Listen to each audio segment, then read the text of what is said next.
Hello, in front of me I've got Oppo A78. In this video I'll show you how to use Google Assistant on lock screen.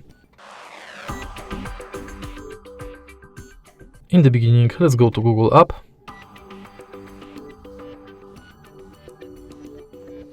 Enter menu and go to settings. Enter Google Assistant, voice match, and enable Hey Google function. Tap Next, Agree, and Continue. Now let's try it out. Hey Google. Okay Google. Sometimes you'll have to retrain the voice model. Okay Google, what's the weather tomorrow? Okay Google, remind me to water my plants every Monday.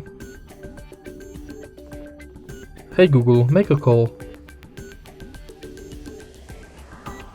Hey Google, set a timer for 5 minutes. Let's try it out again. Hey Google. Now we are sure it's working, let's go back. And enter lock screen. Also make sure that assistant responses on lock screen are enabled. And now you can simply lock the screen and say, Hey Google, what's the weather like tomorrow? It will be cloudy with a high of 60 and a low of 45. And that's basically it. If you find this video helpful, please leave like, comment and subscribe.